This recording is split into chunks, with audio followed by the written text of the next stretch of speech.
Silakan kepada kelompok 4 untuk memaparkan materinya.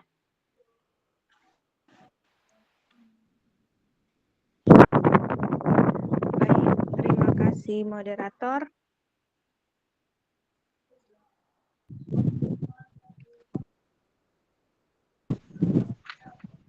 Baik, terima kasih moderator. Perkenalkan, nama saya Fitria Makmur dengan akronim 115.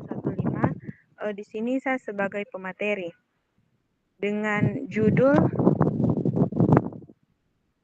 Dimensi Pendidikan Teoritis dan Praktis, Pendekatan-pendekatan dalam Teori Pendidikan. Ibu boleh di-scroll ke bawah?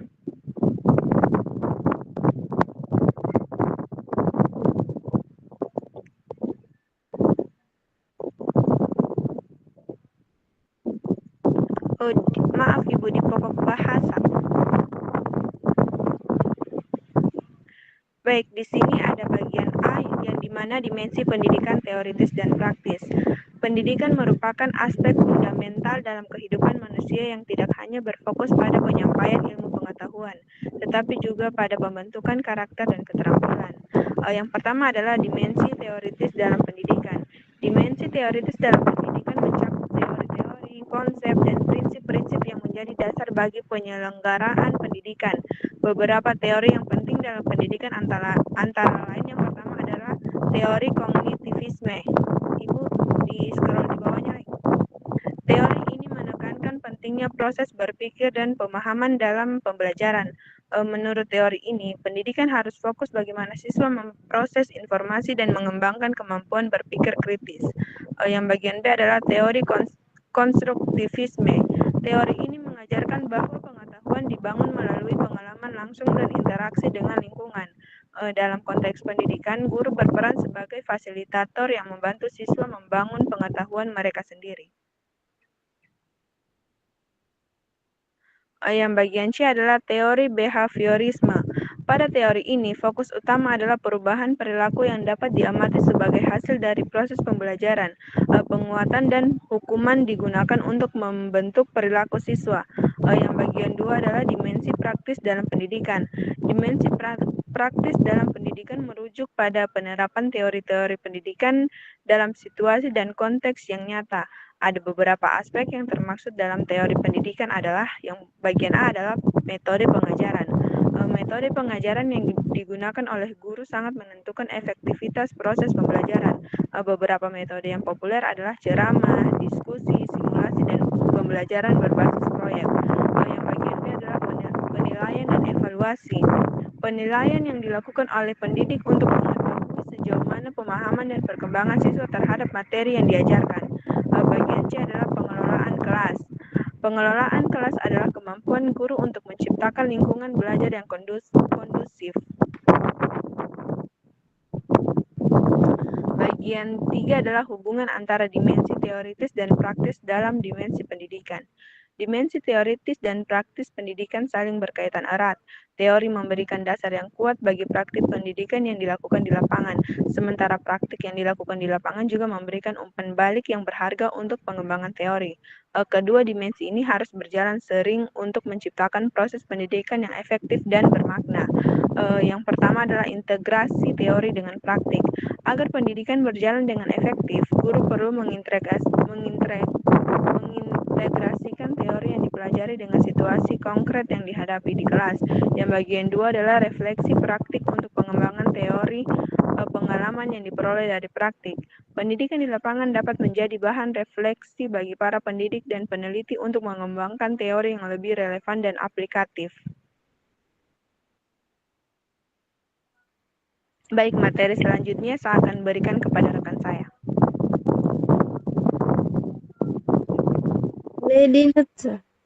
Baik, di sini saya materi kedua yaitu saya akan membacakan bagian B yaitu pendekatan-pendekatan dalam teori pendidikan.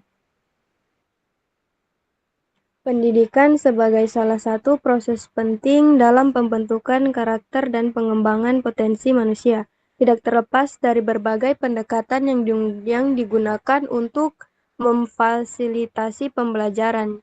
Yang pertama yaitu pendekatan kognitisme. yaitu pendekatan kognitivisme dalam pendidikan berfokus pada bagaimana siswa memproses informasi, mengingat, dan menggunakan pengetahuan yang telah diperoleh.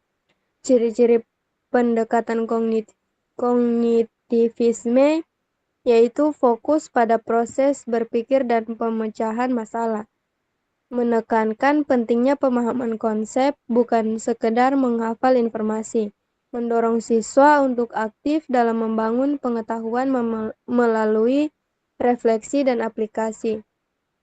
Contoh dalam praktik antara lain yaitu penggunaan strategi pengajaran untuk mendorong pemecahan masalah dan berpikir kritis. Penggunaan teknologi dalam pendidikan seperti perangkat lunak yang melatih keterampilan berpikir. Yang kedua yaitu pendekatan behaviorisme. Pendekatan behaviorisme lebih menekankan pada pengamatan perilaku yang dapat diukur sebagai hasil dari proses pembelajaran. Ciri-ciri pendekatan behaviorisme yaitu pembelajaran dipandang sebagai perubahan perilaku yang dapat diamati, penguatan positif dan negatif digunakan untuk membantu perilaku yang diinginkan, pengajaran dilakukan dengan jelas dan berstruktur. Contoh dalam praktik, yang pertama itu penggunaan tes dan kuis untuk mengukur pemahaman siswa. Yang kedua, pemberian hadiah atau hukuman untuk menguatkan atau mengubah perilaku siswa. Ketiga, pengajaran dengan metode drill atau latihan repetitif. Yang ketiga, pendekatan konstruktivisme.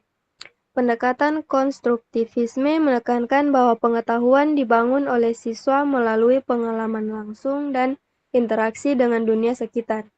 Ciri-ciri pendekatan konstruktivisme yang pertama itu pembelajaran yang berpusat pada siswa dengan guru sebagai fasilitator, pengalaman belajar yang nyata dan relevan dengan kehidupan sehari-hari siswa, kolaborasi antara siswa untuk saling berbagi pengetahuan dan pengalaman. Contoh dalam praktis, pembelajaran berbasis proyek di mana siswa bekerja untuk menyelesaikan tugas yang menantang. Diskusi kelas yang memfasilitasi siswa dalam berbagai ide dan mencari solusi bersama. Penggunaan metode pembelajaran berbasis masalah, problem basis learning. Yang keempat yaitu pendekatan humanistik. Pendekatan humanistik dalam pendidikan menekankan pada diri siswa, pada pengembangan diri siswa secara menyeluruh, baik dari segi intelektual, emosional maupun sosial. Ciri-ciri pendekatan humanistik yaitu fokus pada pertumbuhan dan perkembangan pribadi siswa, menghargai perasaan, emosi, dan kebutuhan individu dalam proses pembelajaran, memberikan kebebasan bagi siswa untuk memilih pembelajaran yang sesuai dengan niat mereka. Contoh dalam praktik, memberikan ruang bagi siswa untuk mengungkapkan diri dan mengembangkan keterampilan sosial, menciptakan lingkungan belajar yang mendukung perkembangan emosional siswa, mendorong pendekatan pembelajaran yang lebih fleksibel dan berbasis pada minat dan kebutuhan pribadi siswa. Sekian dari hasil presentasi kami, saya kembalikan kepada moderator. Baik, terima kasih. Itulah tadi hasil presentasi dari tim pemateri. Baik, sesi selanjutnya saya buka sesi tanya jawab. Yang ingin bertanya silakan.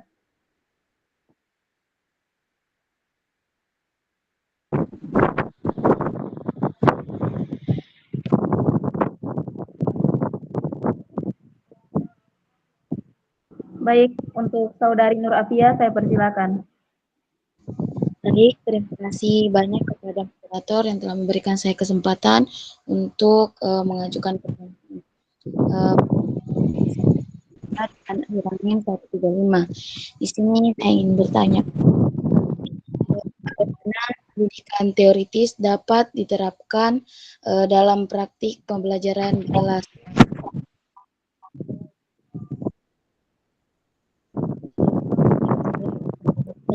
Saya kembalikan kepada moderator. Baik, terima kasih. Untuk Saudari Wasin, saya persilakan.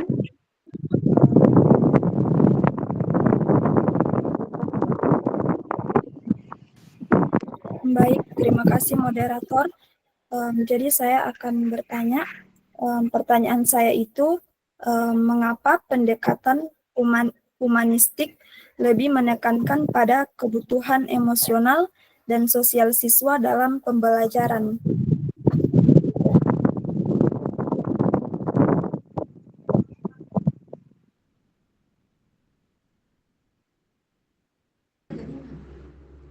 Baik, sebelumnya Ibu minta maaf, saya ganti HP Ibu, soalnya HP-nya Afifa jaringannya tidak Bu, jadi tidak bisa dipakai. Baik, untuk Saudara Albertus, saya persilakan. Baik, terima kasih atas kesempatannya. Saya ingin bertanya kepada kelompok tim penyaji. Pertanyaan saya, bagaimana teori pendidikan dapat diterapkan dalam evaluasi dan asesmen dalam pembelajaran? Saya kembalikan kepada moderator. Baik, terima kasih. Untuk sesi pertama ini saya buka 4, jadi satu pertanyaan lagi. Apakah yang ingin bertanya?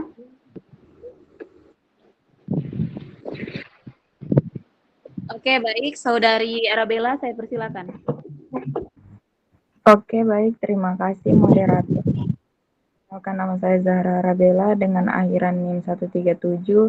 Jadi pertanyaan saya itu bagaimana keseimbangan antara teori dan praktik dapat meningkatkan kualitas pendidikan dan dampaknya jika salah satu lebih dominan. Baik, itu saja pertanyaan saya kembalikan kepada moderator. Baik, terima kasih. Baik, apakah sudah ada ingin menjawab? Sudah moderator.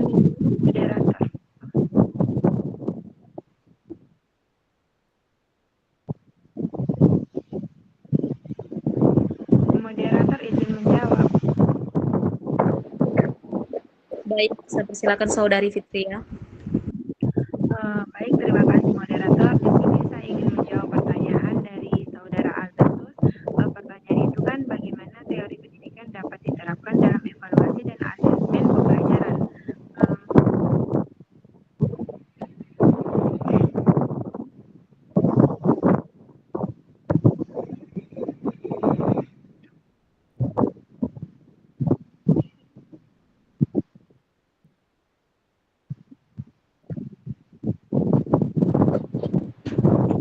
Maaf, Fitria, suaranya tidak kedengaran. Tunggu. Ada suaraku? Oke, ada sudah.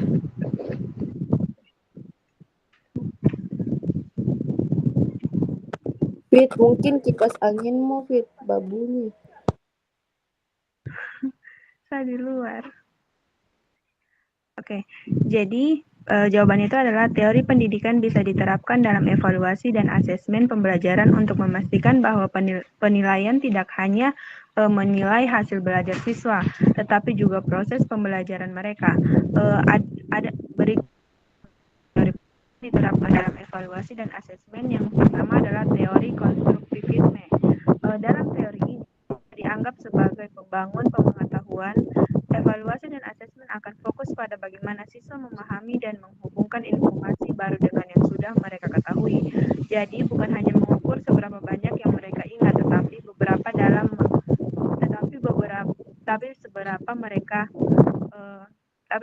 dalam mereka memahami materi tersebut.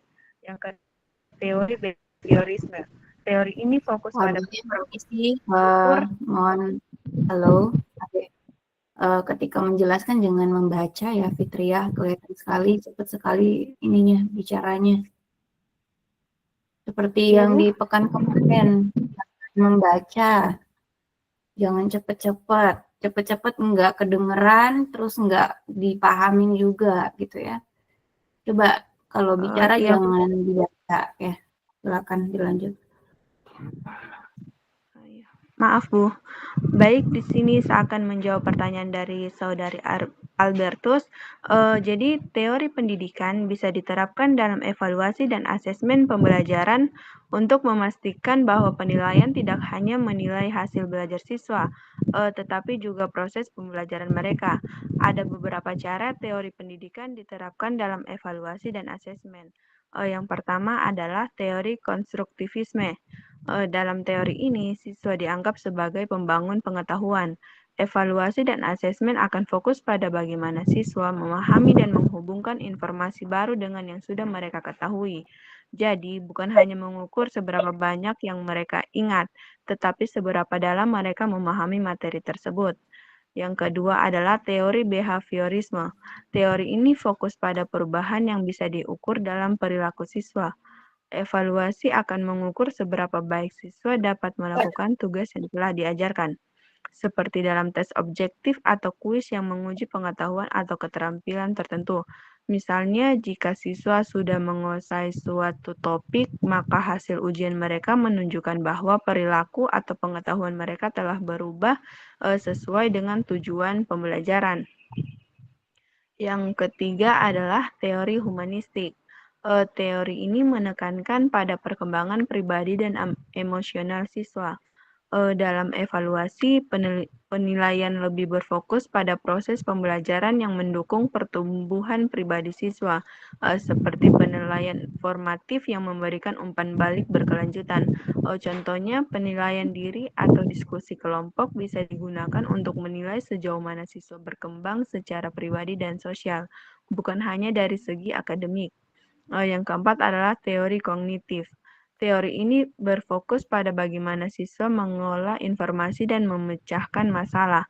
Dalam asesmen, kita bisa mengukur kemampuan siswa dalam berpikir kritis dan memecahkan masalah. Contohnya, memberikan tugas pemecahan masalah atau pertanyaan reflektif yang mengharuskan siswa untuk berpikir lebih mendalam dan menghubungkan konsep-konsep yang telah dipelajari.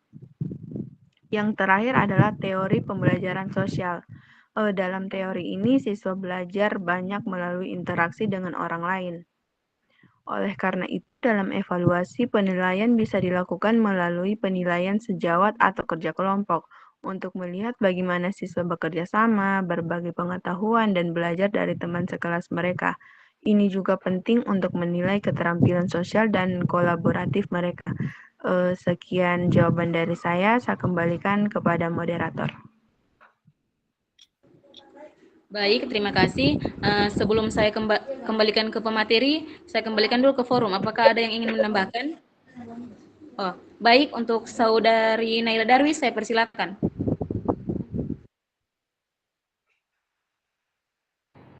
Baik, terima kasih atas kesempatannya. Nama saya Naila dengan akhiran NIM 015. Di sini saya akan sedikit menambahkan terkait dengan teori behaviorisme, yaitu teori yang berfokus menilai terhadap hasil dari seperti penilaian kuis begitu. Di sini saya memandang bahwa evaluasi itu sebaiknya tidak hanya mengukur hasil, tetapi juga memandang proses belajar siswa tersebut.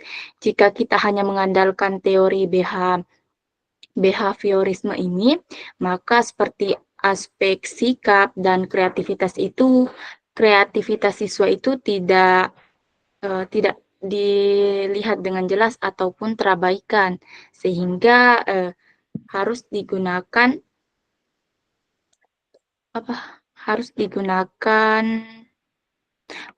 kombinasi-kombinasi dalam penggunaan teori. Mungkin itu saja, saya kembalikan kepada moderator. Baik, terima kasih. Itulah tadi jawaban dari Saudari Fitria dan sedikit tambahan dari Saudari Naila Darwis. Untuk saya kembalikan ke penanya, apakah sudah puas dengan jawaban yang telah diberikan? Baik, terima kasih atas jawaban yang telah diberikan kepada saya dengan jawaban dari Saudari Fitria Makmur dan tambahan dari Saudari Naila Darwis. Jadi dapat saya simpulkan bahwa teori pendidikan ini berperan sangat penting di dalam evaluasi asesmen pembelajaran dengan menerapkan beberapa pendekatan seperti yang disampaikan Fitria tadi itu ada 5. Yang pertama itu ada kognitivisme, yang kedua itu ada behavior, yang ketiga itu ada kognitif, yang keempat itu ada humanistik, itu ada sosial. Terus dapat diterapkan dengan berbagai metode asesmen seperti memberikan tes, proyek, portofolio, dan refleksi agar membantu siswa untuk berpikir lebih kritis. Dengan menggabungkan teori yang pendidikan yang tepat, evaluasi ini dapat menjadi lebih holistik, lebih adil, dan dapat membantu siswa untuk mencapai potensi maksimalnya. Sekian kesimpulan dari saya kembalikan kepada moderator. Baik, terima kasih untuk Saudara Albertus. Saya kembalikan lagi kepada pemateri untuk menjawab pertanyaan.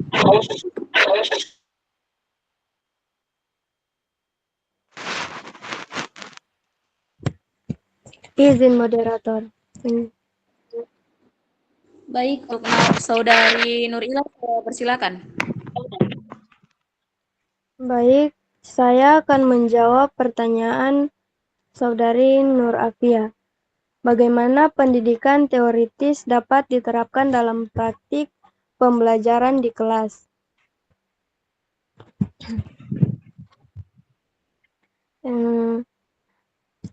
Jawabannya, pendidikan teoritis dapat diterapkan dalam praktik pembelajaran di kelas dengan cara yang pertama yaitu studi kasus, menggunakan contoh nyata untuk menghubungkan teori dengan situasi dunia nyata.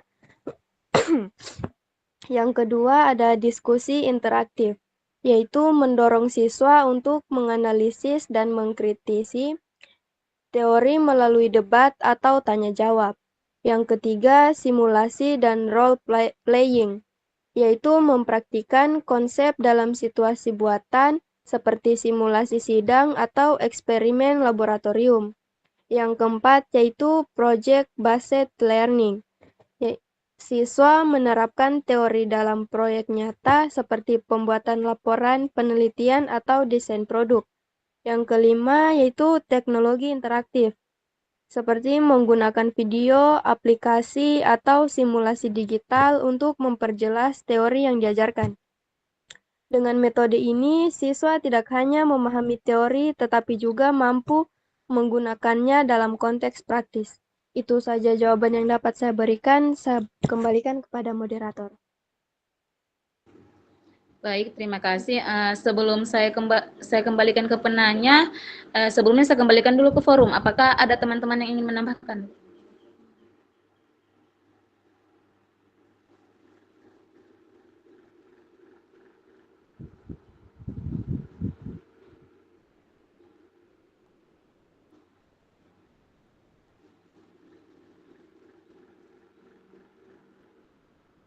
Baik, sepertinya tidak ada. Langsung saja saya kembalikan ke penanya. Apakah sudah puas dengan jawaban yang telah diberikan? Baik, terima kasih atas jawabannya.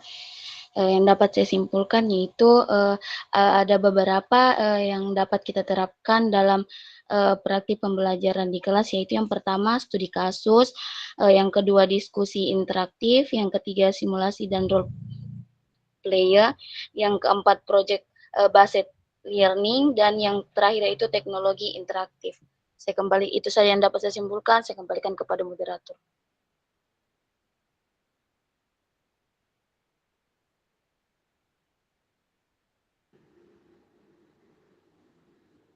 Oke, baik. Untuk pemateri, apakah sudah ada bisa lagi yang apakah sudah ada yang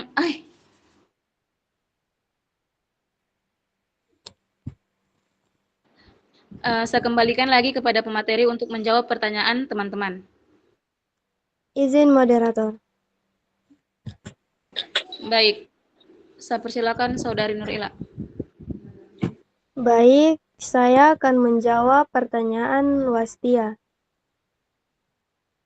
Yaitu pertanyaannya, mengapa pendekatan humanistik lebih menekankan pada kebutuhan emosional dan sosial siswa dalam pembelajaran?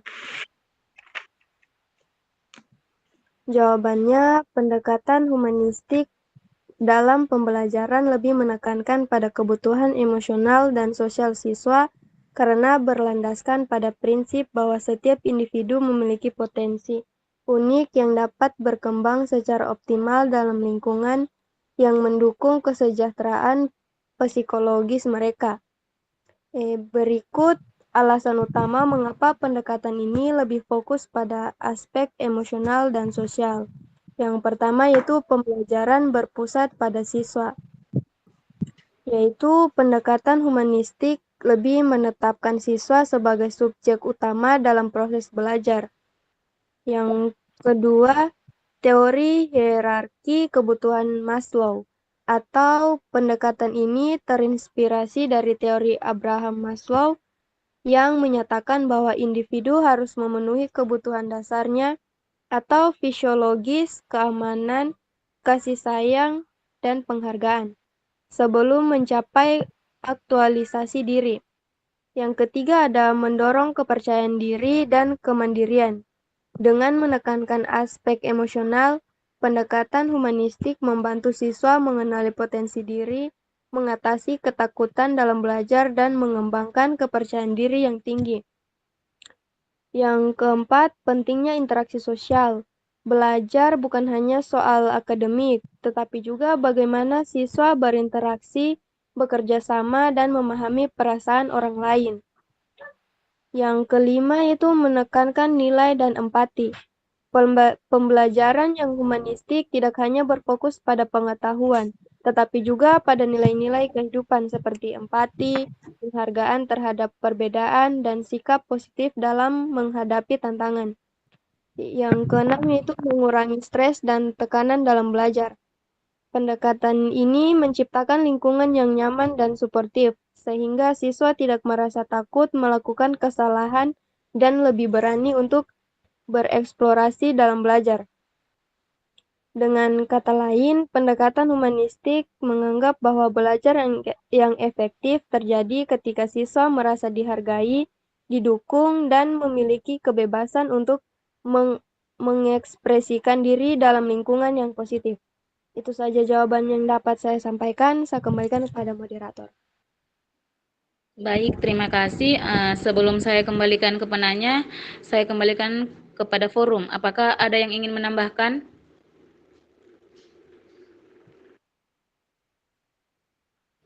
Izin moderator.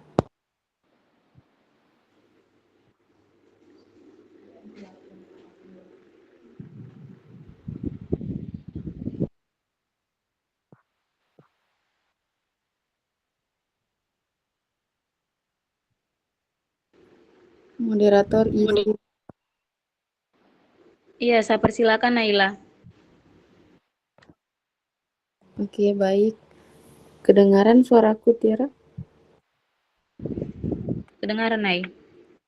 Oke, baik. Terima kasih, moderator.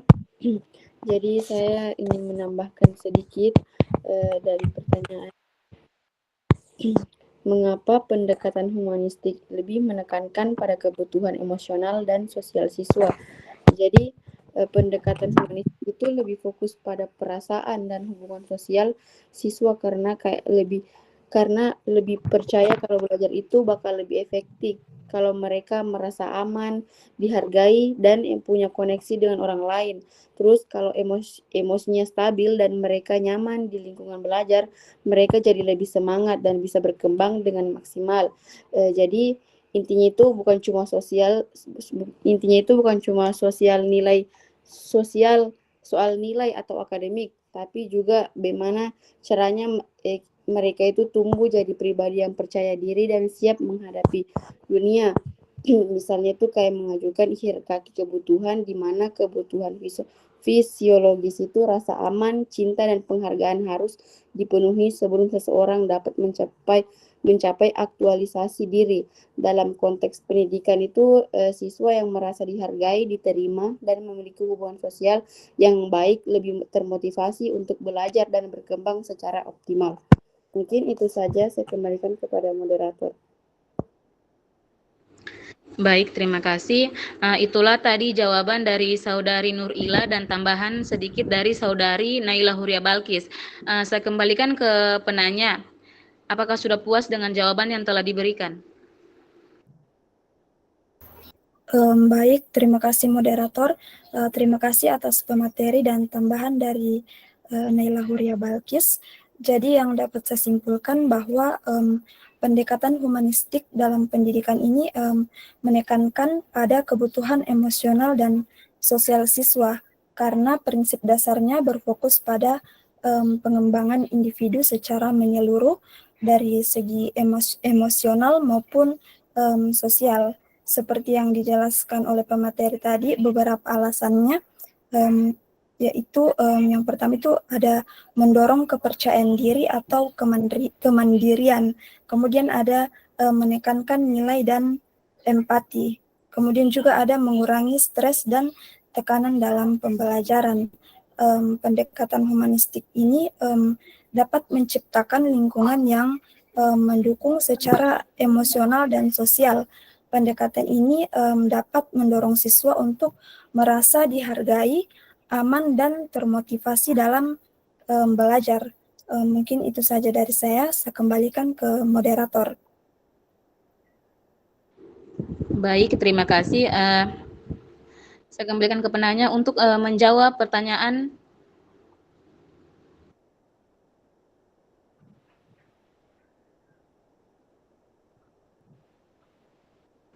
Baik, saya kembalikan ke pemateri untuk menjawab pertanyaan.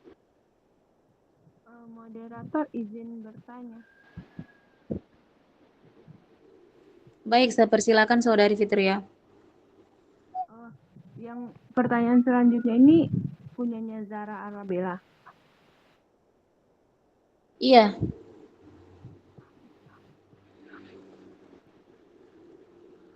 Baik, moderator izin menjawab.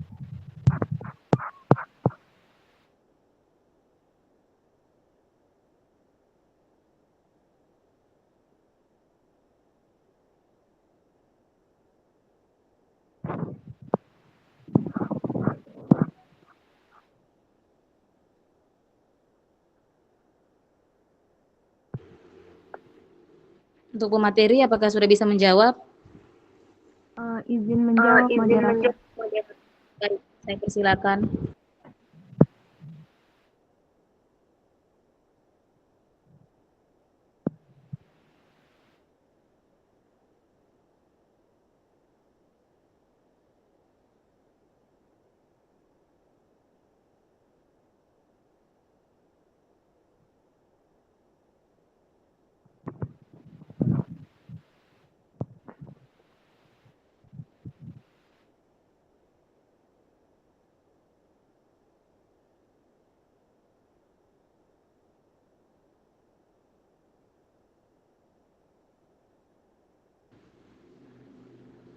Saudari Fitria. Jadi di sini kan pertanyaannya adalah bagaimana keseimbangan antara teori dan praktik dapat meningkatkan kualitas pendidikan dan dampaknya jika salah satu lebih dominan. Jadi keseimbangan antara teori dan praktik dalam pendidikan sangat penting untuk meningkatkan kualitas pembelajaran. Teori memberikan pemahaman konseptual yang kuat, memungkinkan siswa memahami prinsip dasar, logika, dan landasan ilmiah suatu bidang. Sementara itu, praktik memungkinkan siswa menerapkan teori dalam situasi nyata, mengembangkan keterampilan, dan memperdalam pemahaman melalui pengalaman langsung. Dampak jika salah satu lebih dominan adalah teori lebih dominan, siswa mungkin hanya menguasai konsep tanpa tahu cara menerapkannya, Kurangnya keterampilan praktis dapat membuat mereka kesulitan di dunia kerja dan pembelajaran menjadi kurang menarik dan sulit dihubungkan dengan dunia nyata. Sementara praktik yang lebih dominan adalah siswa dapat kehilangan pemahaman mendalam karena kurangnya landasan teori. Mereka mungkin bisa melakukan tugas tertentu tetapi tanpa memahami prinsip di baliknya, dan inovasi dan perkembangan ilmu bisa terhambat karena kurangnya pemikiran analitis. Baik, itulah jawaban dari saya kembalikan kepada moderator. Baik, terima kasih. Sebelum saya kembalikan ke penanya, saya kembalikan dulu ke forum. Apakah ada yang ingin menambahkan?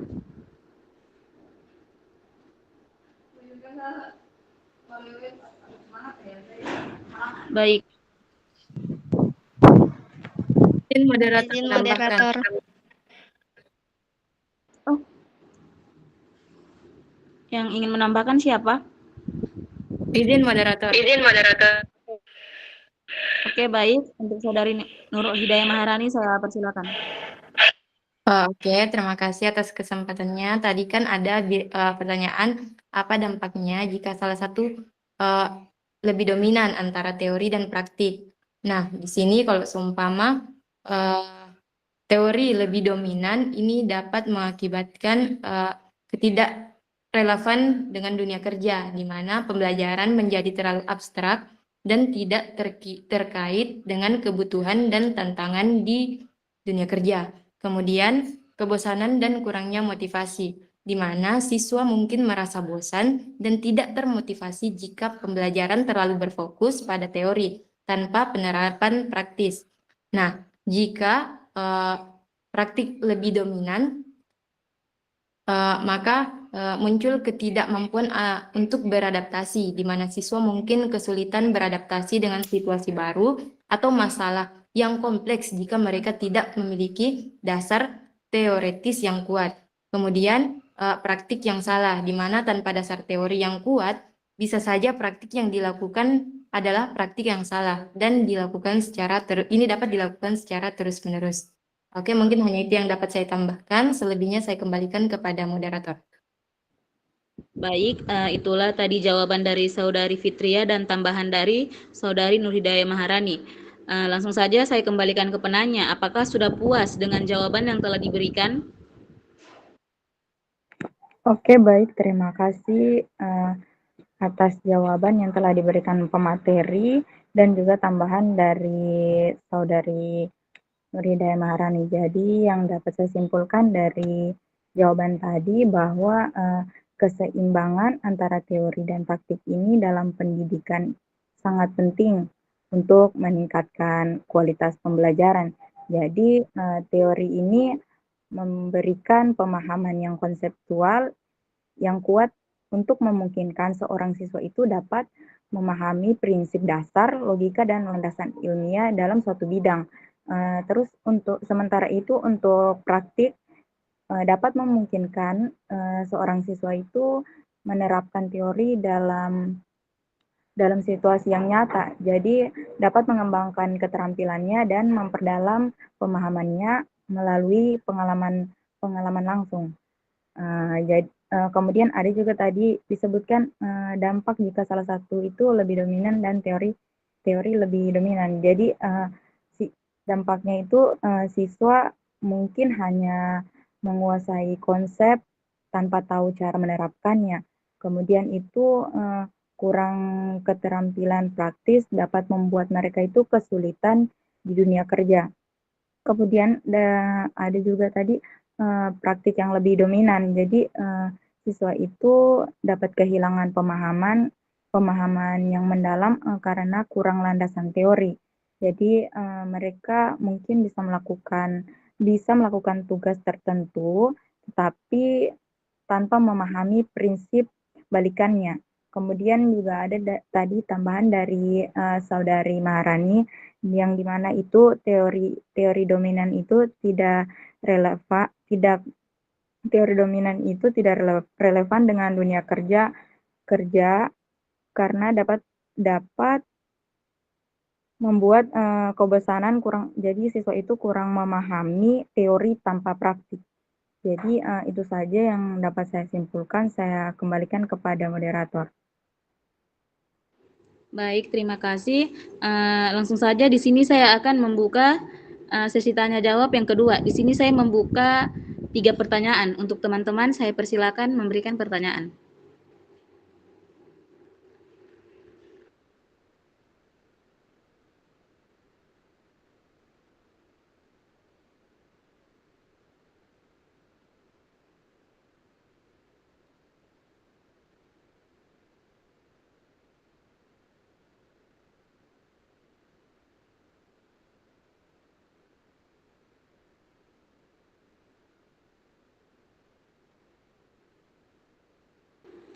Baik, untuk Saudari Amanda saya persilakan.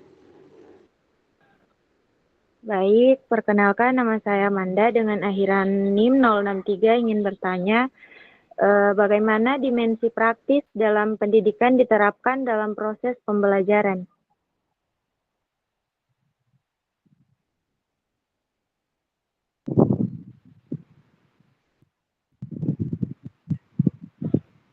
Itu saja, saya kembalikan kepada moderator.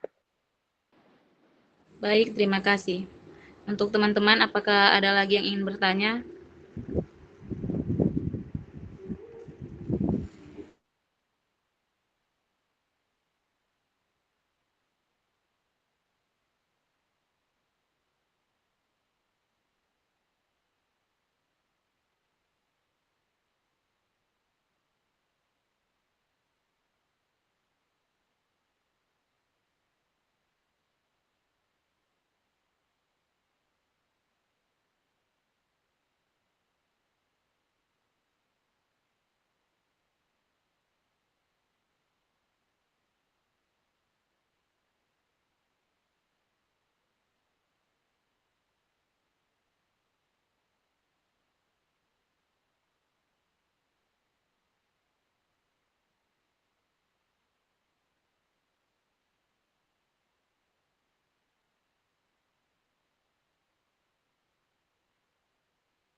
Baik, untuk teman-teman apakah masih ada?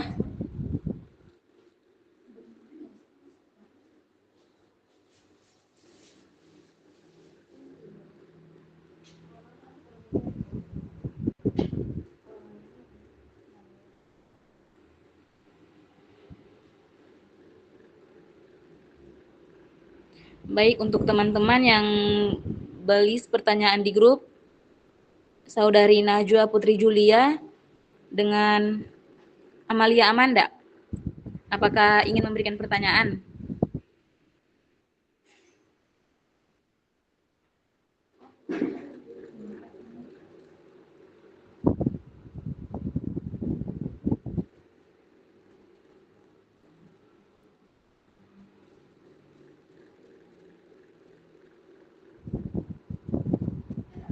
Oke, baik. Jika tidak ada, saya kembalikan ke pemateri untuk menjawab pertanyaan.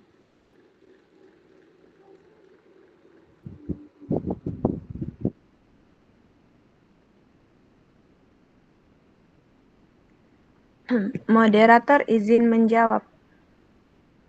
Baik, untuk Saudari Fitria, saya persilakan. Baik, terima kasih moderator.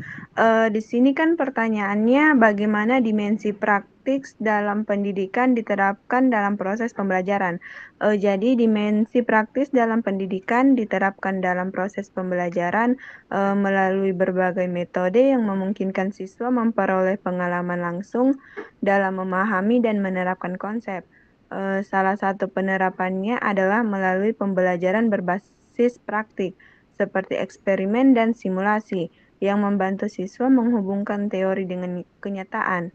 Selain itu, metode pembelajaran aktif seperti diskusi kelompok, studi kasus, dan kerja tim mendorong keterlibatan siswa secara langsung dalam proses belajar. Pendekatan kontekstual juga diterapkan dengan mengaitkan materi pelajaran dengan situasi dunia nyata agar lebih relevan dan mudah dipahami oleh siswa. Jadi itulah jawaban dari saya kembalikan kepada moderator.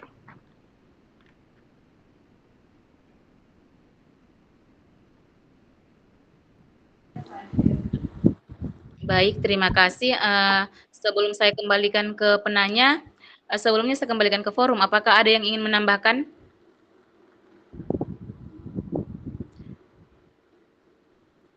Baik, untuk Saudari Fadila saya persilakan. Baik, saya akan menambahkan jawaban dari Saudari Fitria, di mana pertanyaan itu bagaimana dimensi praktis dalam pendidikan diterapkan dalam proses pembelajaran. Dimensi praktis dalam pendidikan diterapkan dalam proses pembelajaran melalui berbagai metode yang memungkinkan siswa mengembangkan keterampilan dan pengalaman langsung.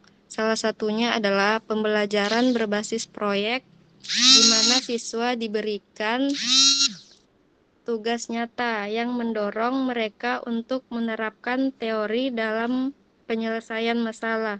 Selain itu, praktikum dan eksperimen dalam mata pelajaran seperti sains dan teknologi memberikan kesempatan bagi siswa untuk menguji konsep secara langsung.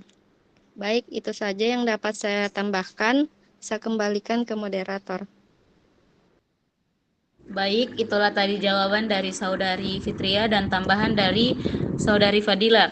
Langsung saja saya kembalikan ke penanya. Apakah sudah jelas dengan jawaban yang telah diberikan? Iya, moderator, sudah. Jadi yang bisa saya pahami dari jawaban yang diberikan oleh tim penyaji dan tambahan dari Saudari Fadila itu, penerapan dimensi praktis dalam pendidikan sangat penting agar pembelajaran tidak hanya sekedar teori, tetapi juga bisa diaplikasikan dalam kehidupan nyata.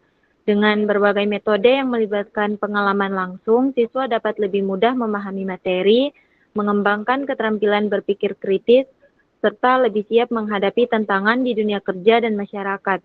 Hal ini juga membuat proses belajar lebih bermakna dan relevan bagi perkembangan mereka di masa depan. Mungkin hanya itu yang bisa dapat saya simpulkan. Saya kembalikan kepada moderator. Baik, terima kasih. Jika tidak ada lagi yang ingin bertanya, presentasi hari ini saya tutup. Jadi, itulah presentasi pada siang hari ini. Lebih dan kurangnya saya mohon maaf apabila ada salah kata. Saya akhiri, wabillahi taufiq walhidayah. Wassalamualaikum warahmatullahi wabarakatuh. Saya kembalikan kepada Ibu. Waalaikumsalam warahmatullahi wabarakatuh. Ya, terima kasih kepada moderator tadi sudah memberikan kesempatan kepada saya ya untuk menambahkan. Sepertinya masih banyak waktu ya untuk saya menambahkan. Jadi adik-adik semua, tadi memang benar ketika kalian itu mengajukan pertanyaan di WA Group itu belum tentu kalian dapat nilai ya. Jadi seperti tadi moderator sudah bagus. Jadi walaupun sudah ada pertanyaan di WA Group, tapi saya hanya menilai yang bertanya juga di Google Meet sini gitu ya. Nah, saya kasih info lagi, siapa tahu mungkin ada yang tidak lupa mungkin atau tidak memperhatikan di pekan lalu yang belum ada nilainya sama sekali ya. Ini kita pertemuan ke-5, sehingga masih ada 2 kali pertemuan lagi bagi adik-adik semua yang belum aktif ya sama sekali. Jadi di sini ada Corina, Amalia, Amanda, Syafira, Tini, ya itu 4 orang itu kalau nggak salah ya, yang belum ada sama sekali nilainya. By the way, ketika kalian ngeliatin saya kayak gini, saya lagi treadmill. karena dari tadi saya duduk dari pagi, jadi capek sekali kalau saya hanya duduk juga gitu ya. Nah, itu 4 orang yang mohon nanti bisa diperhatikan karena masih ada 2 kali lagi pertemuan. Jadi kalau sudah pertemuan ke-7, maka kalau tidak ada nilai, maka tentunya saya akan kasih nilai standar gitu ya dari kehadiran kalian. Itu pun kalau kehadiran kalian juga bagus gitu ya. Jadi mohon sekali saya sudah mengingatkan. Oke, untuk kehadiran, saya sudah presensi juga kalian ya. Di sini saya tidak usah tampilkan saja ya, tapi saya sebutkan yang tidak hadir. Nanti kalau misalnya orangnya ada, silakan bisa dikonfirmasi ke saya. Ada Najwa Putri Julia, di sini masih saya kasih alpha, apakah orangnya ada?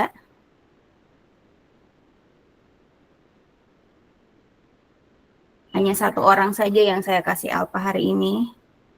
Karena dari tadi saya liatin terus kalian gitu ya. Tadi ada yang masuk, terus tiba-tiba keluar, masuk, keluar gitu ya.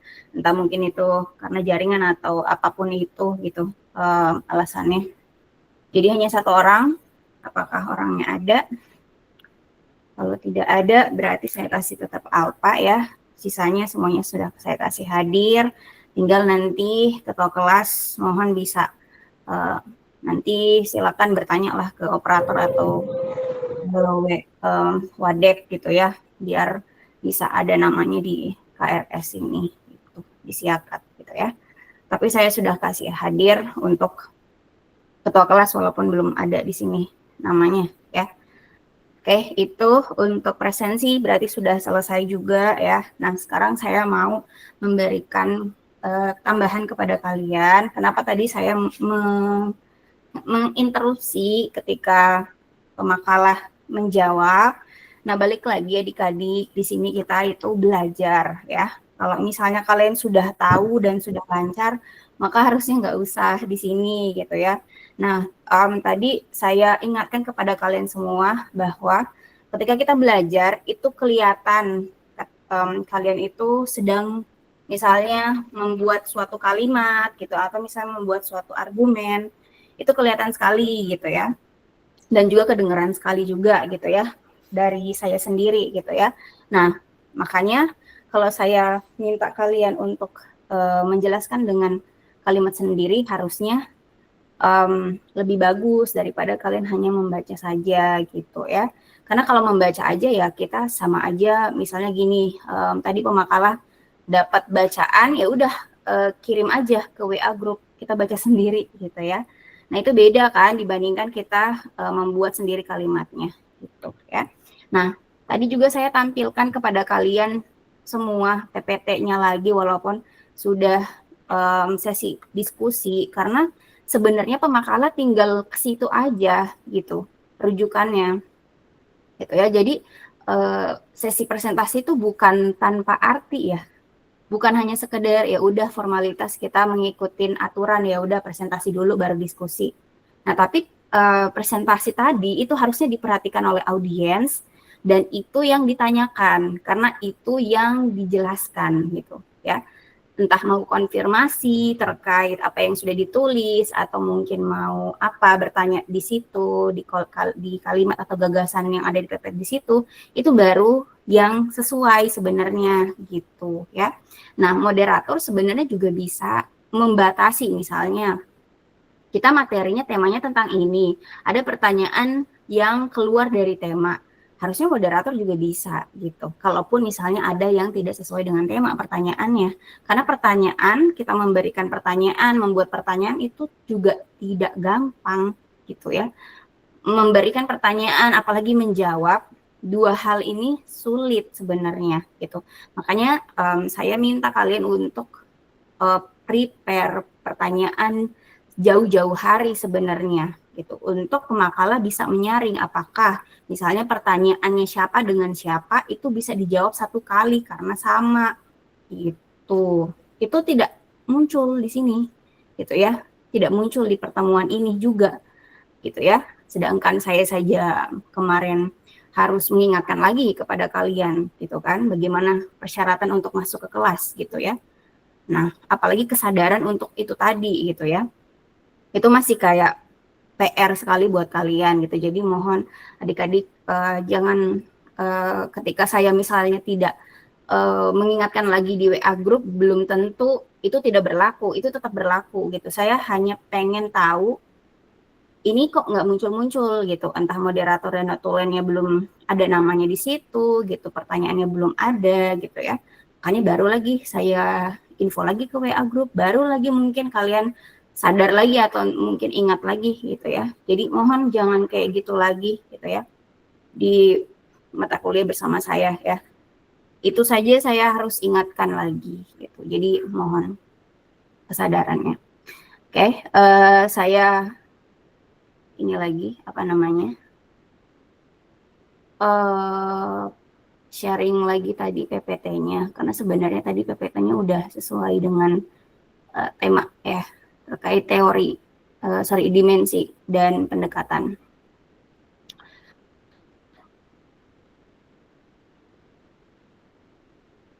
Jadi adik-adik semua, walaupun kalian puasa belum apa ya alasannya bukan berarti kita nggak bisa produktif atau misalnya kita tuh nggak semangat gitu ya, atau misalnya nggak masuk kuliah gitu ya, malah harusnya lebih produktif karena bentar lagi kita mau buka juga kan, jadi semangat, tetap semangat belajarnya. Oh wait ya, tadi saya sudah tutup. Ini saya sambil keringetan juga gara-gara treadmill. Sambil menyimak kalian juga tadi.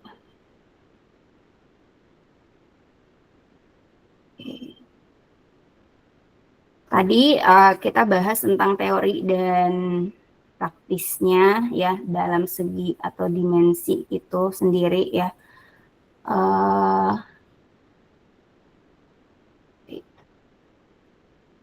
Ini dia. Oke, di sini adik-adik sepertinya kalau kita ngeliatin materinya pemakalah, untuk dimensi dan juga pendekatan itu kayak overlapping ya mereka. Jadi ada misalnya yang disebutkan di dimensi itu ada juga di pendekatan gitu ya. Karena memang sebenarnya juga bisa seperti itu gitu ya. Coba kalau kita lihat di sini awalnya kan kita ngebahas tentang dimensi ya. Dimensi itu kan berarti kayak sisi ya atau apa ya bidang atau dimensi pandangan gitu ya, pandangan terkait pendidikan dan itu dibagi berdasarkan teori dan berdasarkan praktis. Kalau berdasarkan teori berarti pandangan pendidikan di sini itu adalah pandangan dalam area atau dalam ranah gagasan atau ide atau pikiran, pokok pikiran atau apa namanya. Pokoknya dia masih abstrak, masih ada dalam pikiran. Itu adalah dimensi teoritis gitu. Ya, di pendidikan. Jadi apapun yang melatar belakangi pendidikan itu seperti apa, munculnya misalnya pendidikan itu bagaimana, konsepnya, prinsipnya itu adalah ranah dari dimensi teori. Itu ya, ini ya sudah jelas di sini penjelasannya. Kemudian kalau dimensi praktis berarti dimensi yang mana? Ini ya, dimensi yang berkaitan sesuatu yang prakteknya gitu atau implementasinya gitu ya, sesuatu yang kita bisa lihat wujudnya gitu ya, prakteknya ya. Jadi misalnya tadi kan ada pertanyaan ya, apakah dimensi teori dan praktek itu misalnya berhubungan gitu? Harusnya sih berhubungan karena dari dimensi teori, teori itu nanti yang baru diwujudkan gitu ya di dalam prakteknya gitu ya, harusnya bisa searah gitu. Misalnya teorinya seperti ini maka prakteknya begini gitu ya. Jadi mereka berdua ini harus muncul dua-duanya gitu ya. Nah makanya kita harus memahami dulu beberapa misalnya teori dalam pendidikan gitu kan, teori-teorinya. Tadi ada teori namanya bukan kognitivisme ya, ini typo, namanya teori kognitif. Kognitivisme, nggak ada N-nya di sini. N-nya nggak ada gitu. Kognitif. Kognitif itu berhubungan dengan kecerdasan gitu ya, cara berpikir gitu ya. Jadi itu teori kognitif ya. Kemudian teori konstruktivisme. Nah, mungkin adik-adik apakah masih ingat atau enggak? Saya pernah menjelaskan kalau ada kata isme itu artinya sesuatu yang berhubungan dengan aliran atau pikiran gitu ya, atau kepercayaan gitu, isme gitu ya. Nah, makanya di sini semuanya berakhiran isme, kebanyakan gitu teorinya gitu ya, namanya kebanyakan pasti ada akhiran isme. Nah, teori konstruktivisme itu apa bedanya dengan teori kognitif? Sebenarnya mereka agak sama ya, mereka mirip-mirip ya. Kalau teori konstruktivisme itu kita melihat dari katanya juga konstruk itu membangun sesuatu gitu, menyusun sesuatu gitu ya. Nah, apa yang disusun? Yang disusun itu adalah pengetahuan gitu. Jadi hampir mirip dengan teori kognitif. Kalau kognitif dia lebih ke proses berpikir gitu ya. Sedangkan kalau teori konstruktivisme proses membangun pengetahuan. Mirip-mirip kan ya mereka gitu. Jadi sebenarnya mereka berdua bisa dalam satu area yang sama gitu ya. Nah, lalu ada teori behavior. Teori behaviorisme ini adalah teori tentang sikap. Behavior itu kan sikap ya, atau perilaku atau karakter gitu. Jadi yang dilihat itu adalah karakter manusianya. Manusianya yang dimaksud di sini adalah siswanya gitu ya. Nah, kalau tadi teori kognitif sama teori konstruktif itu dia lebih melihat siswanya itu bagaimana cara berpikirnya, bagaimana mereka bisa memahami sesuatu gitu ya. Nah, sementara kalau teori behavior itu melihat entah perubahan perilaku, entah misalnya ada perilaku yang belum muncul jadi sudah muncul gitu ya. Jadi ada sesuatu yang nanti diamati oleh gurunya gitu ya. Nah, lalu ada lagi sebenarnya teori-teori yang lain, misalnya tadi teori humanisme ya. Itu dia ada di pendekatan kalau nggak salah ya. Ya ini ya. Nah, sebenarnya ini juga masuk, ada teorinya juga gitu ya. Tapi mungkin di PPT di sini nggak ada gitu ya. Jadi ada yang namanya juga teori humanisme. Humanisme itu kan berarti isme yang kata dasarnya pakai human gitu, manusia gitu ya. Nah, kalau teori humanisme ini berarti teori yang mengamati manusia secara umum gitu ya, mengamati siswa secara umum. Nah, secara umum ini bisa lebih universal gitu ya, lebih banyak juga yang diamatin. Beda dengan teori 3 tadi, teori kognitif, behavior, sama teori konstruktivisme gitu ya. Nah, ketika kita tahu teorinya itu apa, maka itu yang nanti dijabarkan atau yang disusun atau yang yang direncanakan di dimensi praktisnya. Nah, siapa sih yang membuat ini? Siapa sih yang melakukan penyusunan teori dan penyusunan praktisnya? Itu kalau di Indonesia berarti kementerian gitu ya, Menteri Pendidikan Nasional gitu ya. Mereka merancang kita itu pakai apa teorinya dalam pendidikan gitu ya. Apakah teori konstruktivisme atau teori apa gitu. Nah, setelah itu baru disusun nanti guru di sekolah itu bagaimana caranya mereka melakukan proses pembelajarannya, itu harus sesuai dengan teori yang dipakai gitu ya. Jadi itu seperti itu gambaran umumnya terkait teori dan juga praktis ya. Saya mau buka dulu terkait adik-adik, apakah sudah tahu bahwa kita kan sudah ganti kementerian ya, jadi kementeriannya itu dipecah.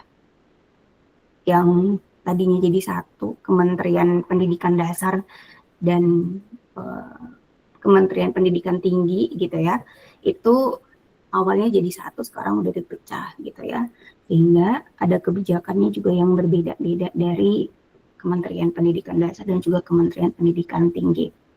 Sebentar saya buka dulu filenya, semoga saya masih simpan.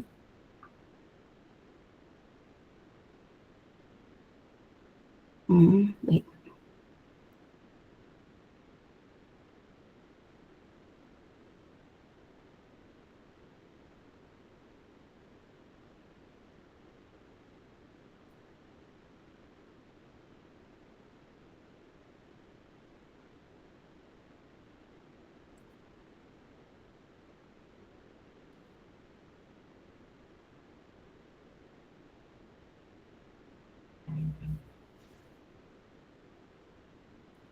Filenya itu sudah jauh sekali saya buka di WA group ini.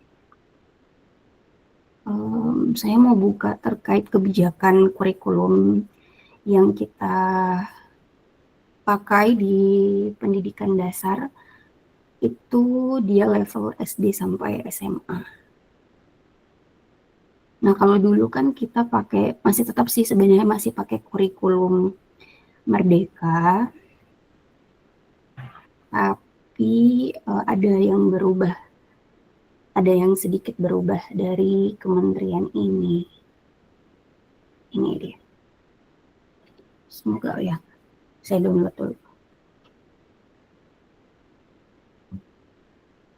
Jadi kita sebagai calon pendidik juga harus aware ya, misalnya kebaruan dari pendidikan di sekolah itu seperti apa, karena nanti kita bakal ke situ gitu. Kalian semester atas bakal entah PPL, entah berhubungan dengan sekolah gitu. Jadi kita juga harus tahu apa sih yang berubah.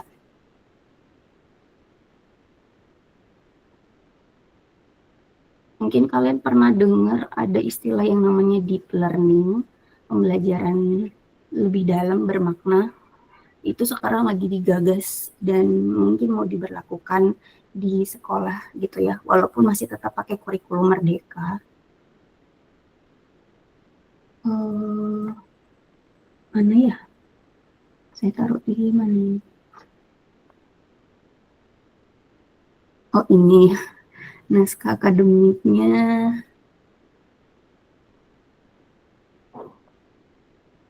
Ini.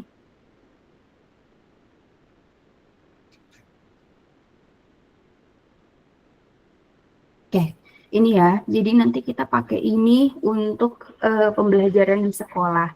Jadi masih tetap pakai kurikulum Merdeka. Kurikulumnya sepertinya nggak ganti, tetap kurikulum MBKM gitu ya. Tetapi mungkin teorinya gitu ya. Karena kita tadi kan belajar dimensi teori sama praktik ya. Nah, praktiknya tetap pakai kurikulum Merdeka, tapi teorinya mungkin ada yang ditambah. Jadi menggunakan teori pembelajaran mendalam, deep learning. Ini kalau ada yang mau silakan nanti saya downloadkan ke kalian, saya share ke kalian. Jadi ini baru-baru sekali muncul dan jadi pemberitahuan di kita. Nah, adik-adik semua bisa dilihat di sini ya. Kalau di daftar isi, yang mana sih dimensi teorinya? Nah, dimensi teorinya itu ada di landasan pemikiran di sini. Jadi kita bisa lihat mereka itu pakai apa dalam pembelajaran, dalam kurikulum Merdeka yang versi sekarang, walaupun kurikulumnya masih tetap sama, kurikulum MBKM gitu ya. Nah, saya nggak punya file kurikulum Merdeka waktu menterinya itu sebelumnya, menterinya Pak siapa? Saya lupa.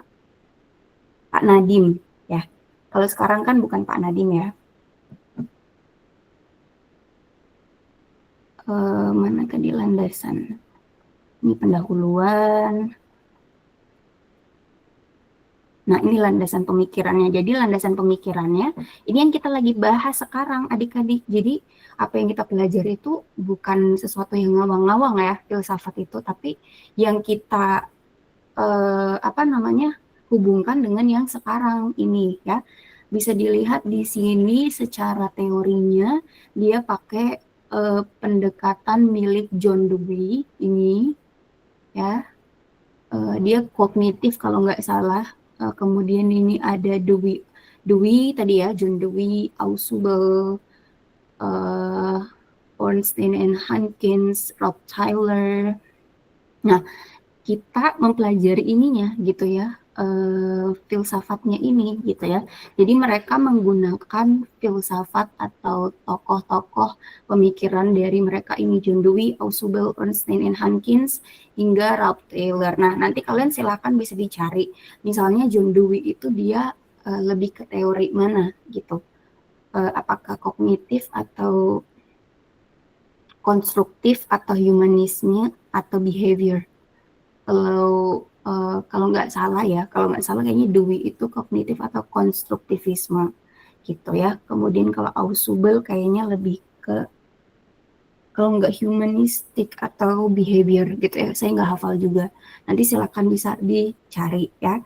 Kemudian ternyata pendidikan di Indonesia itu juga mengadaptasi pendidikan, pemikiran pendidikan selain dari pemikir orang luar ya, tapi juga dari dalam, yaitu yang kita tahu tokoh pendidikan nasional Bapak Kiai Hajat Dewantara, yang kita tahu ya ada prinsip asah asih dan asuh gitu ya. Jadi Tuturi Handayani, taman siswanya masih tetap dimasukkan juga ke dalam sini gitu. Nanti silakan bisa dibaca kalau ada yang mau bagaimana filsafat dari pendidikan yang ada di dokumen ini gitu ya. Ini dia ada di bagian landasan pemikiran. Nah, setelah itu dimensi teorinya kan tadi udah ya. Sekarang ke dimensi praktis. Dimensi praktisnya itu yang mana? Dimensi praktisnya itu adalah tadi praktek teori yang tadi sudah dipakai itu kita mau susun gitu ya. Misalnya secara nasional, sekolah dasar yang ada di Jakarta misalnya ya, dan yang ada di Palu itu harus sama segala macam prakteknya di sekolah gitu ya. Nah, strateginya atau kayak prakteknya itu mungkin bisa dilihat di bagian bab 4 atau mungkin di bab 3 juga mulai bisa dilihat gitu. Jadi bagaimana apa yang dicapai oleh nanti siswanya, misalnya anak SD itu apa yang dicapai gitu ya, anak SMP apa, SMA apa gitu, kemudian metode pembelajaran yang dipakainya bagaimana dan lain sebagainya gitu ya. Jadi itu bedanya antara dimensi teori dengan dimensi praktis, tetapi keduanya itu harus berhubungan atau harus berkaitan satu sama lain gitu. Jadi tadi mungkin ada yang bertanya kalau misalnya teorinya itu misalnya gimana ya, pendidikan itu misalnya dimensi praktisnya bagus tapi dimensi teorinya kurang gitu ya, maka seperti apa gitu, dan kebalikannya gitu bagaimana gitu ya, kalau misalnya teorinya bagus prakteknya nggak bagus itu gimana. Nah, harusnya dua-duanya bisa bagus gitu ya, teori dengan prakteknya, karena kalau teorinya kuat seperti tadi gitu ya, kalau di landasan pemikiran tadi itu sudah jelas filsafat mana yang dipakai dalam pendidikan di Indonesia gitu kan. Nah, itu yang nanti dijabarkan atau itu yang jadi patokan praktek di sekolahnya gimana gitu. Mulai dari jenjang SD sampai SMA gitu ya. Jadi tidak sekedar teori itu atau tadi dimensi teori itu hanya sebagai pajangan aja atau hanya secara formal dibikinkan dokumen begini. Tetapi itu yang jadi patokan oleh oleh sekolah gitu ya, oleh guru-guru nanti ketika sekolah itu atau mengajar di kelas itu bagaimana gitu ya. Itu harus sesuai dengan teori yang kita pakai di dokumen ini gitu ya. Karena ini kan berlaku secara nasional, maka semua pendidikan jenjang yang dia itu pendidikan formal itu harus pakai ini gitu ya. Jadi ini menarik untuk kalian bisa buka dan baca biar kalian juga tahu bahwa nanti ketika kalian sekolah dan ikut misalnya mata kuliah PLP misalnya di semester atas, terus nanti ada latihan mengajar micro teaching, itu kalian tahu gitu perangkat instrumen pembelajarannya itu harus berdasarkan apa gitu ya. Nah, lanjut lagi tadi ada yang nyebutin soal Maslow Needs Theory gitu ya, jadi teori kebutuhan Maslow. itu tadi siapa ya?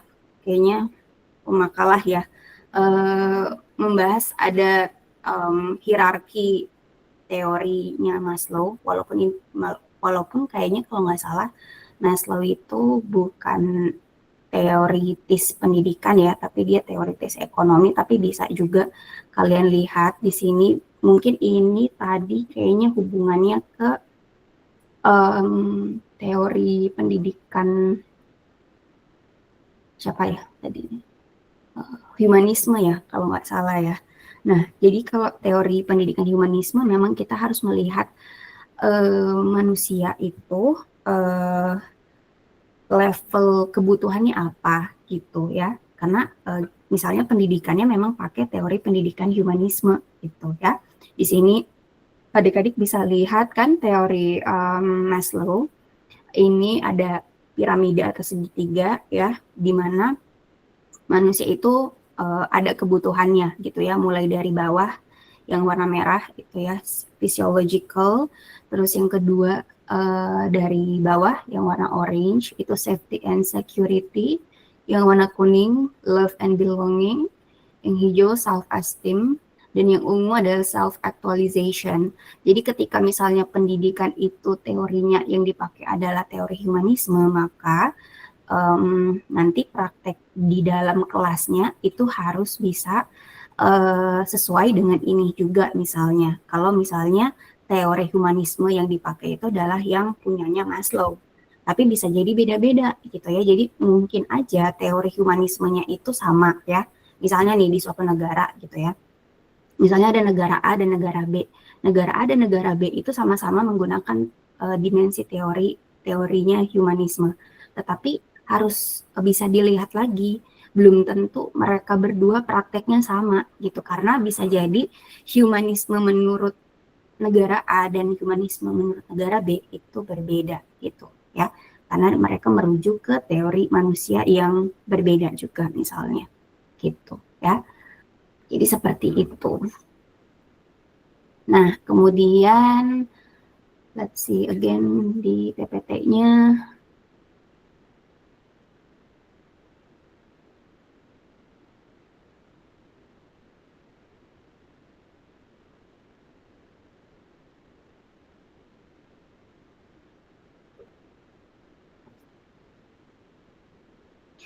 Nah, ini ya, tadi ada yang bertanya misalnya bagaimana secara praktisnya atau secara prakteknya di dalam pembelajaran di kelas kalau kita menggunakan teori A atau B atau C gitu ya.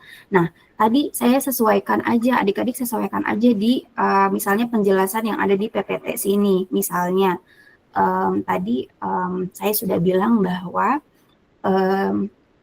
dimensi teori dengan pendekatan itu hampir mirip-mirip gitu ya. Jadi kalau di teori itu ada kognitif, behavior, konstruktif, humanisme gitu ya. Maka di pendekatan juga bisa saja sama, mereka ada juga gitu ya. Empat-empatnya juga di dalam pendekatan itu. Jadi kalau misalnya ada suatu kayak negara gitu ya secara nasional, mereka itu menggunakan teori atau pendekatan behaviorisme gitu ya. Maka bagaimana prakteknya di kelas gitu, atau bagaimana pembelajarannya di kelas yang akan dilakukan oleh guru, maka bisa sesuai dengan ciri-ciri dari pendekatan atau teori behaviorisme itu apa gitu ya.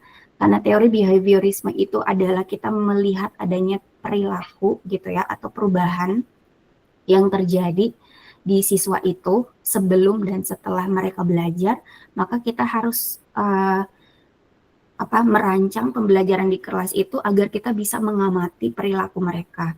Kemudian agar bisa siswanya itu berubah sifatnya dari yang kita tidak inginkan menjadi yang kita inginkan gitu ya.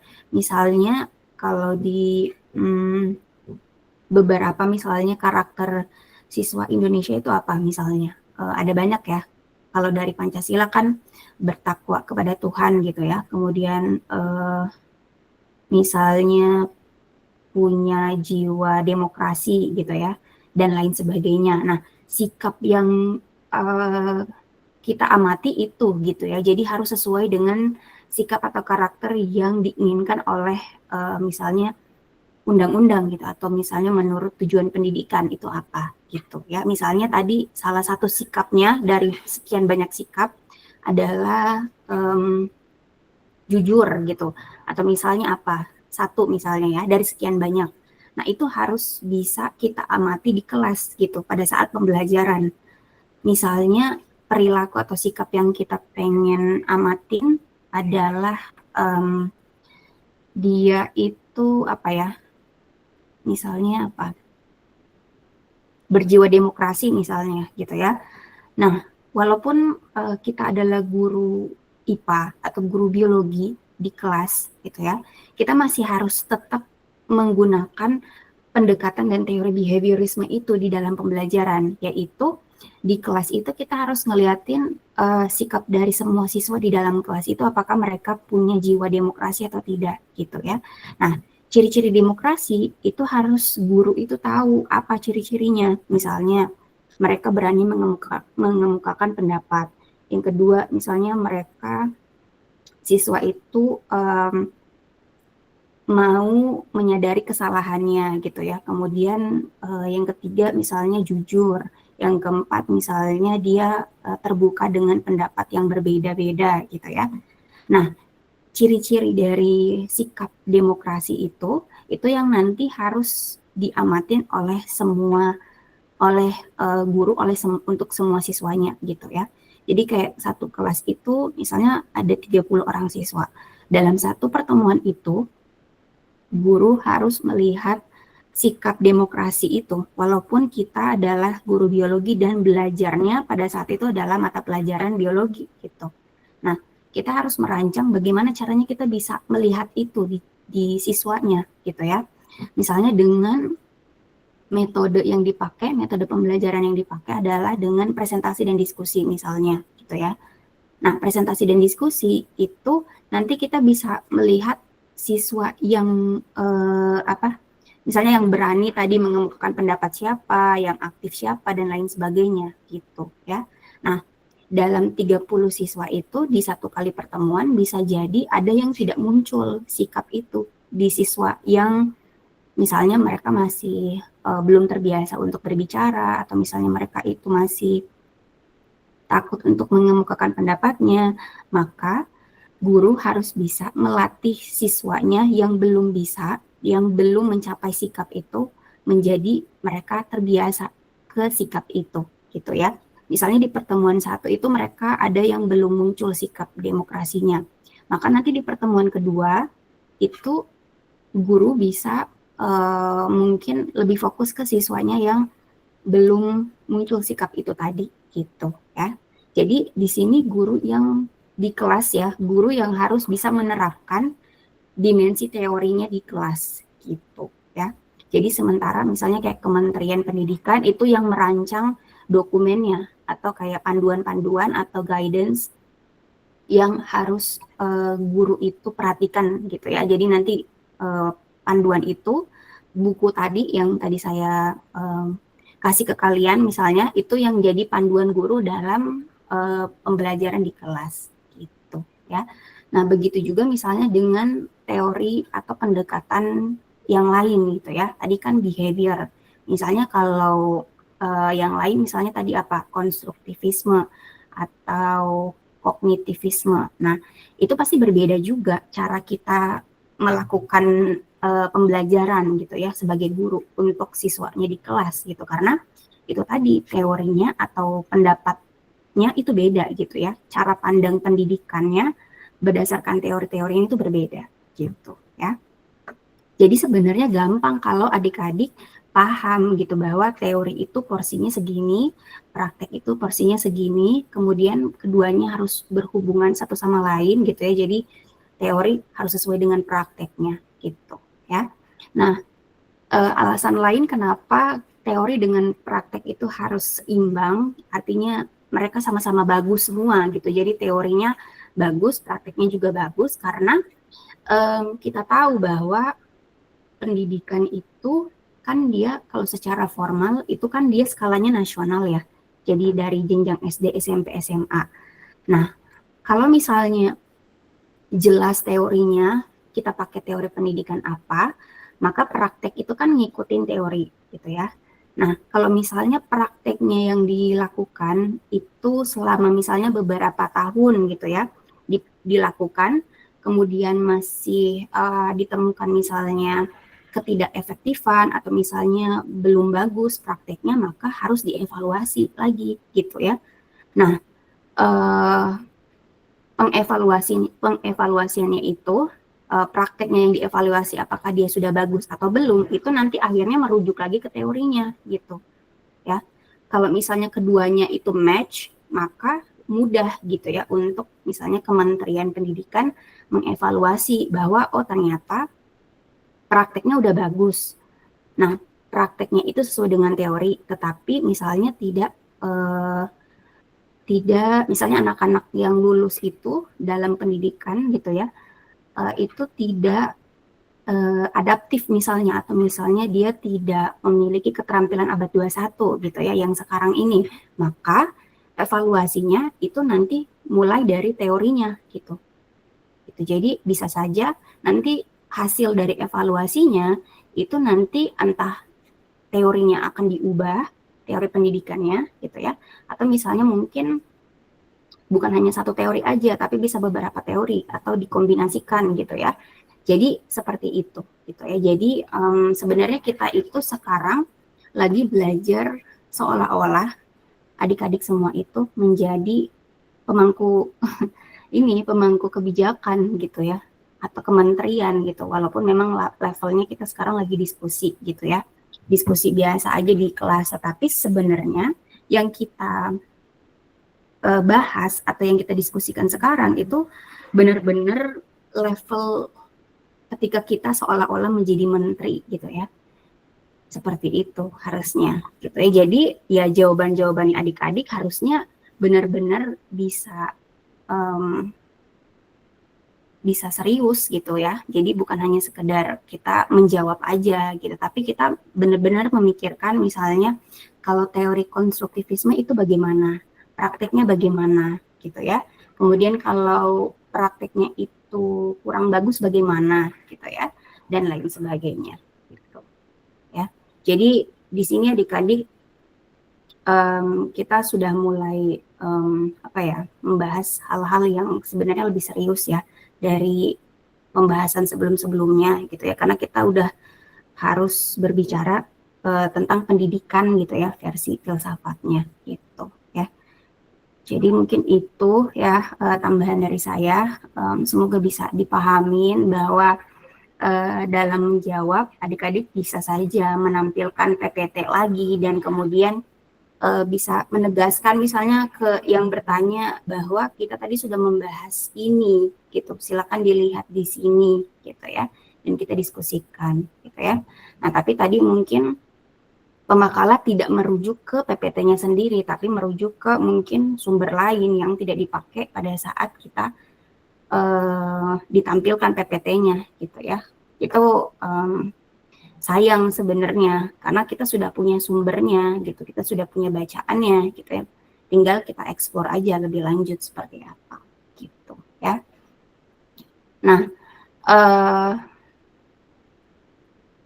saya tadi juga menyimak adik-adik ada misalnya istilah-istilah yang sama, misalnya yang kalian pakai itu metodenya di kelas, misalnya tadi ada yang bilang problem based learning gitu ya. Jadi bacanya bukan problem based learning ya, tapi problem based learning.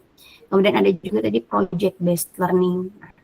Kedua metode ini memang kalau dalam pendidikan lagi dipakai sekarang. Jadi kalau kalian cari penelitian di bidang pendidikan, artikel di Google atau ChatGPT atau pakai mesin penelusur yang lain, metode dua ini yang lagi sering dipakai di kelas gitu ya, atau sering dipakai dalam penelitian pendidikan. Nah, dua metode ini, problem based learning dan project based learning. Problem based learning ini biasanya singkatannya PBL, project based learning itu biasanya singkatannya PJBL. Keduanya itu bisa dipakai untuk teori semuanya sebenarnya gitu. Jadi misalnya kita pendidikannya pakai teori konstruktivisme. Kemudian ada lagi misalnya yang pakai behavior, tapi sama-sama menggunakan metode yang sama misalnya tadi menggunakan metode PBL atau PJBL untuk semua teori itu bisa sebenarnya. Jadi tidak tidak dibatasi, misalnya teori ini metodenya ini, teori ini metodenya itu, gitu ya. Jadi bisa aja kita pakai metode yang sama untuk teori pendidikan yang berbeda. Hanya saja kita harus tetap fokus ke goal dari teorinya itu, gitu. Teori pendidikan konstruktivisme itu adalah misalnya tadi membangun pengetahuan. Kemudian kita masih bisa pakai teori metode PBL atau misalnya metode PJBL gitu ya. Dan misalnya ada lagi kayak yang dia itu pakai teori behavior, tapi sama-sama menggunakan metode tadi PBL dan PJBL. Tapi itu tadi sama-sama menggunakan metode yang sama di teori yang berbeda, itu kita bisa tetap pakai seperti itu, tetapi nanti kita harus tetap tahu bahwa kenapa kita menggunakan metode itu. Gitu. Jadi tetap menggunakan metode yang sama dengan teori yang berbeda. Ya, misalnya teori konstruktivisme. Ya, tadi mengenai konstruk pengetahuan ya. Kemudian teori behaviorisme mengenai perubahan perilaku ya. Sama-sama menggunakan misalnya model atau metode PBL, problem based learning gitu ya. Model atau metode yang siswanya itu dilatih untuk memecahkan suatu masalah gitu ya. Nah, untuk yang teori konstruktivisme pendidikannya, dia menggunakan metode PBL, tetapi nanti yang diamatin bukan perilaku siswa, tapi yang diamatin adalah apakah dia bisa menyelesaikan masalah atau tidak, gitu ya.